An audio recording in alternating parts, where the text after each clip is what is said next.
Assalamualaikum warahmatullahi wabarakatuh. Bapak Kepala Bulog yang kami hormati, Bapak Dan Ramil, Bapak Kepala GBP yang kami hormati, serta PPL-PPL yang kami hormati, serta rekan-rekan kelompok tani, Bapoktan, dan yang lainnya yang kami hormati. Di sini akan kami tanyakan. Dulu pernah kami stor beras ke Bulog. Kalau tidak salah tahun 2023. Tapi kalau di sini tadi saya baca itu patahnya 25%. Menirnya 2%, jadi 27% tidak. Berarti pasti 73% tidak. Nah, jadi kami pernah setor ke Bulog. Itu yang Bulog di Sembahata cabang kan. Itu pernah kami setor itu patah beras itu tidak seberapa Pak. Dia cuma dia minta tingginya 10% yang patah. Padahal beras dari mesin kami itu mesin padi double pass.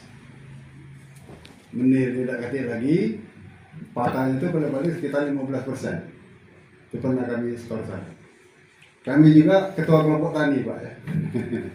Jadi di sini Pak ya, kami sangat berterima kasih kepada pemerintah yang mana telah menerbitkan daripada pengajuan ini tadi. Kami terima kasih. Sebagai mesin padi ini tidak perlu jadi pencarian Pak di mesin padi. Kami juga petani. Jadi kalau misalnya petani itu memang perlu dana untuk bayar pupuk misalnya nanti lah, itu nggak apa-apa. Kalau harga itu masuk Pak, harga 6.500 itu. Kalau dihitung-hitung itu, kami sudah hitung-hitung kemarin. Sudah hitung-hitung, masuk. Saya setuju. Harga beras juga itu 12.000. Tapi kalau menurut patahnya 25% dengan 2% tadi, itu berarti masuk gilingan kita. Loh, kami sudah pernah kerja sama dengan Bulog. Dan yang ketiga di sini soal dana Pak. Soal dana, kalau memang dari Bulog itu paling lama 2 hari, dana itu mungkin petani juga tidak jual galau ya, mungkin paling tidak separuh padi itu dijual. Kami ajak masyarakat itu untuk menjual gabah itu untuk membayar daripada kebutuhan pengolahan tanah dan pupuk-pupuk. Mudah-mudahan tanam selanjutnya sudah siap. Kalau saya punya gilingan ini Pak, terbuka orangnya, tidak ada. Saya malah setuju harga beras ini 12.000. Padi 6.500 itu sudah masuk. Kenapa? Dari dulu kok lambat?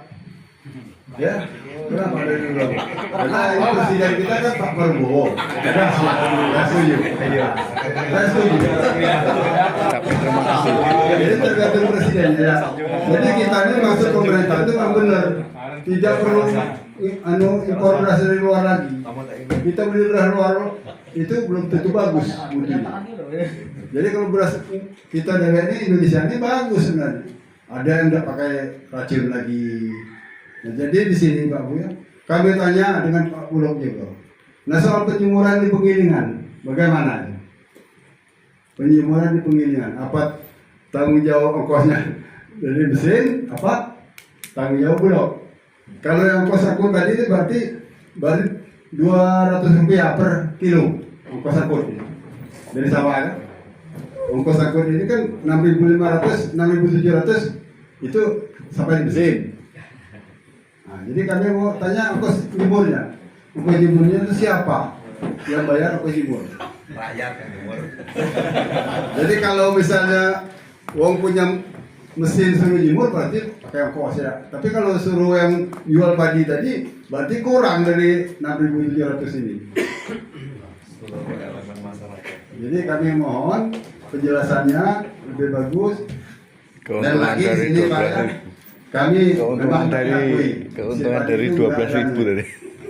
Enggak ada surat izin, belum ada. Bahwa itu mesin itu dari pemerintah, mesin bantuan. Jadi di sini kami belum ada. Jadi kalau soal kami store ke Bulog misalnya pakaian itu nggak apa-apa, KTP apa. Cuma itulah kami mohon Jangan lagi seperti yang sudah minta 10% itu lah patahnya. Jadi kalau 10% itu tidak mungkin lah. Paling nggak 15%. Saro mesin kita. Saro kan loh mesin. Karena itulah tidak isi ke Bulog. Nah satu, yang kedua tuh kenapa beras yang dibagi ke masyarakat tuh masih dari Bulog itu masih banyak juga yang patah-patah. Jadi kayaknya bukan menyinggung ya Pak ya, masih banyak juga yang patah-patah. Tapi terang-terangan. Masa lalu itu Pak. Ya masa lalu dan masa ini sama Pak. Karena saya juga tidak pernah menerima beras Bulog kan. Nah jadi itulah yang kami sampaikan. Pertama itu ongkos jemur di mesin siapa? Ganti minyak bank. Iya. Ganti minyak mesin. Iya. Bukan soal ganti minyak mesin. Yang kedua di mesin-mesin ini Pak tidak ada yang untuk pemisah antara patah dengan yang tadi menir tadi. Sedangkan yang double pass itu itu hanya menirnya kurang. Dedaknya juga nggak ada kalau yang double pass bersih. Tapi kalau soal patah masih. Dan saya akhiri assalamualaikum warahmatullahi wabarakatuh. Nama saya Ali Muhammad Pak, bukan Muhammad Ali. Bapak siapa Pak? Ali Muhammad, Ali Muhammad. bukan Muhammad Ali. Karena lah dia bisa. Kita nggak ada mesin.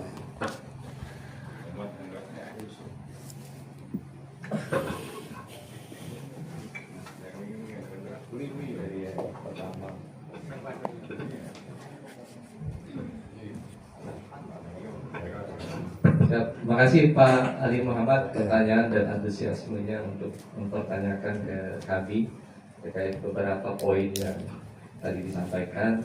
Saya coba satu-satu ya Pak. Iya. Lumayan banyak Pak, kalau saya catat nih. Yang pertama, Bapak pernah masukin beras ya ke gudang sumber hartanya, ya betul. Itu gudangnya itu kapasitas 1.500 ton Pak, untuk penyimpanan beras.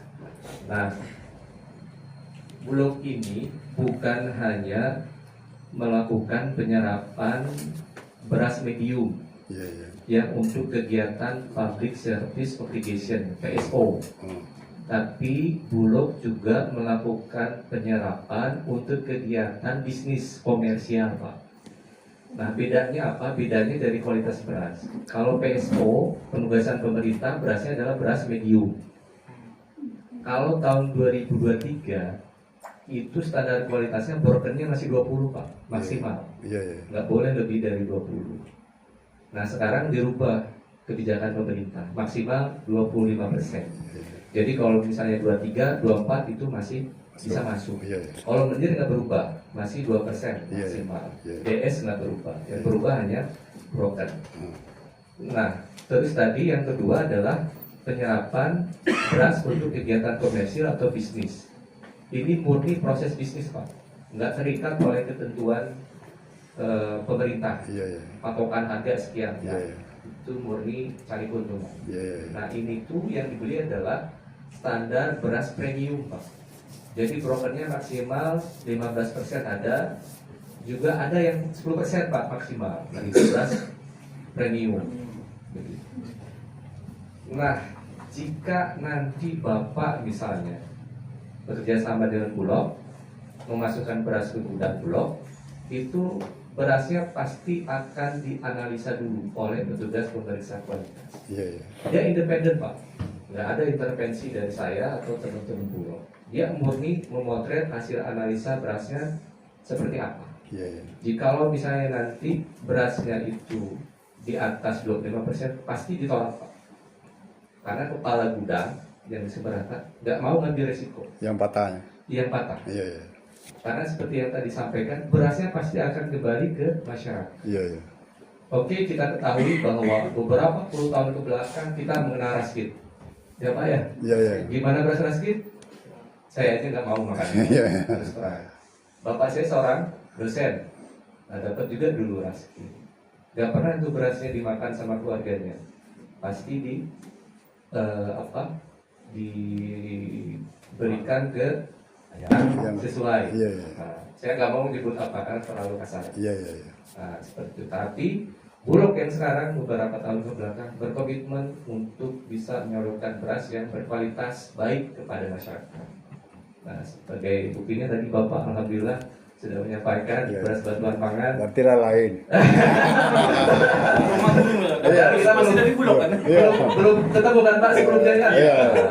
Jadi alhamdulillah sebagai salah satu bukti bahwa beras yang disampaikan oleh Bulog insya Allah kualitasnya terjaga. Jadi itu ya Pak yang Amin, pertama. amin.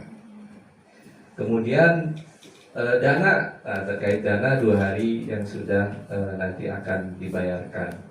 Nah betul Pak, kebanyakan petani-petani itu yang saya temui, karena saya tuh tiap hari pasti keliling Pak. Iya. Nggak hanya ke penggilingan, tapi langsung ke sawah.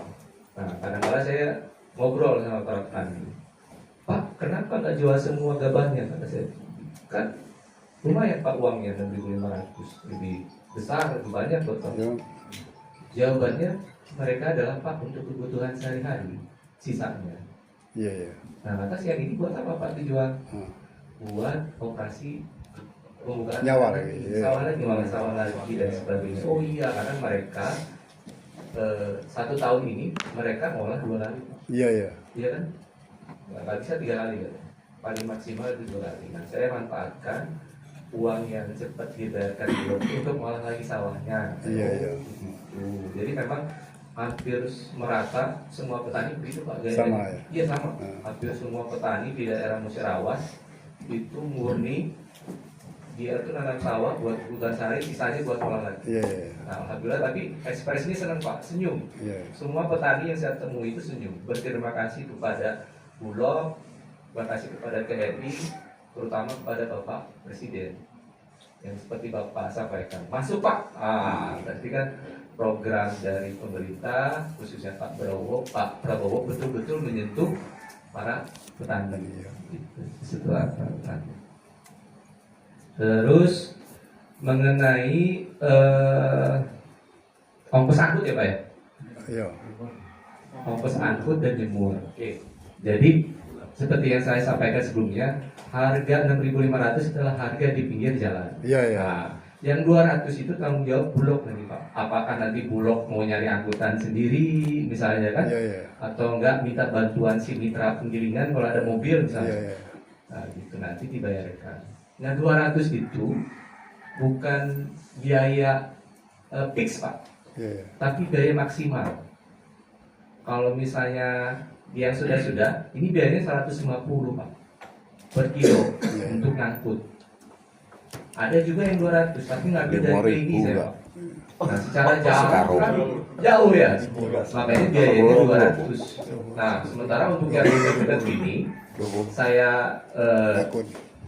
kebijakannya adalah 150 jauh dekat untuk area Musirawas. Iya. Kalau Muara Kelingi, Murah Tara, beda lagi tuh Pak. Tapi secara hitungan jarak, areal medan yang harus ditempuh kan berbeda. Iya. Nah yang sudah berjalan itu 150 Pak. Jadi kalau Bapak punya angkutan yang bisa diperdayakan, mau kerja sama Bulog, boleh Pak. Misalnya, saya punya angkutan nih, boleh nggak pakai angkutan saya ngambil gabahnya ke tempat penggilingan saya atau penggilingan yang lain misalnya? Boleh Pak. Nanti saya tarikkan 150 per kilo. Nah, lantas penyumuran bukan lagi ranahnya petani Pak, Iya. udah ranahnya penggilingan. Nah nanti ada yang namanya biaya olah untuk teman-teman penggilingan. Nah olah itu apa aja Pak? Satu, pengolah. Yang bagian dari pengolahan itu adalah pengeringan. Itu menjadi bagian dari biaya yang akan dibayarkan oleh Perum Bulog, termasuk penggilingan, termasuk pengayakan. Kalau misalnya setelah digiling standar kualitasnya masih di bawah Pak, belum Iya, sesuai iya. ketentuan. Iya, iya. Nah, saya kasih gambaran. Maaf ya Pak, agak panjang biar jelas. Iya. Nanti Bapak yang lain silakan siapkan pertanyaannya. Nanti saya coba jawab. Misalnya Bapak dapat seton, ada seton petani jual. Nah, saya bawa tuh nanti ke tempat penggilingan, ke tempat Bapak, misalnya 1 ton. Nah, nanti 1 ton ini kan akan dikeringkan dan diolah, gitu kan, akan digiling. Nah, itu saya bayarkan sebesar misal 674 rupiah per kilo gabah. 674 ini Bapak atau 74 ya, saya agak kurang ya, segitu Pak. 674 kilo. Nah, dikali gabah tadi dikali 1 ton. Iya, iya. Kan Pak ya? 1 ton Gabah. gabah kering panen. Iya. Iya, iya. Nah, ini apa gambaran. Iya, iya. 1 ton kali 1 ton kan Pak? Sudah, Bapak sudah melakukan pengeringan, sudah melakukan penggilingan, ya kan? Nah, ketika digiling ternyata hasilnya 500 Pak. Iya, iya. Iya kan Pak ya? Iya, iya. Dengan standar kualitas yang brokennya 30 misalnya, Iya, iya. menirnya 5% misalnya. Berarti kan belum sesuai ketentuan ya? Iya, iya. Nah, Bapak harus melakukan ngayak Pak. Ngayak menirnya maksimal jadi 2%, ngayak brokennya maksimal 25%, disesuaikan. Nah, dapatlah hasil gilingnya sudah disesuaikan standarnya. Iya, iya. Misalnya dapat rendemennya jadi, kalau penggilingan biasanya familiar Pak, rendemen ya. Iya. Misalnya jadi 400 misalnya. Nah, yang 400 itu nanti itu harus dikarungkan kan Pak ya? Iya, iya, iya. Nah, itu pakai karungnya punya Bapak. Nanti saya bayar 50 per kilo. Jadi perhitungan ngarung itu berdasarkan HGL, bukan lagi berdasarkan gabah kan Pak ya? HGL. Nah, terus nanti Bapak HGL itu kan harus disetorkan ke Bulog, Iya, iya. dikirim ke gudang Bulog. Iya. Ada biaya angkut kan? Iya, iya. Nah, Bapak yang angkut nanti Pak. Nanti dibayar lagi sama saya 200 per kilo. Selain dari ngangkut gabah tadi. Kalau gabah kan beda lagi. Iya, iya. Tak bisa Pak. Ini ngangkut beras ya? Ya, ngangkut beras. Hitungannya tentu dikalikan dengan beras, bukan gabah lagi kan Pak ya? 200. Nah, terus kan udah sampai pintu gudang Pak ya? Nah, pintu gudang dari mobil ke stapelan itu kan harus diangkut, dipikul sama buruh. Nah, ada biaya 26. Nanti saya bayar 26 ke Bapak. 26 rupiah per kilo. Itulah Pak rincian. 26 rupiah. Nah, rincian biaya Pak yang Bapak dapat ketika memang Bapak berniat bekerja sama dengan Bulog. Terkait persyaratan dari yang sebelumnya banyak penggilingan nggak punya NIP, mudah Pak. Iya, iya. Sehari jadi. Nanti dibantu oleh teman-teman dari Dinas Pertanian Pak. Karena beliau-beliau inilah yang nanti bisa berkolaborasi dengan dinas yang lainnya Pak. Jadi dibantu sama Dinas Pertanian. Seperti itu. Biaya jelas Pak? Jelas, jelas. Oke, apa lagi ya? Ongkos angkut sudah, perizinan sudah, penyuburan sudah kayaknya Pak. Iya, iya. Terima kasih. Terima kasih ya Pak. Iya, terima kasih. Oke Pak, sudah jelas Pak? Jelas.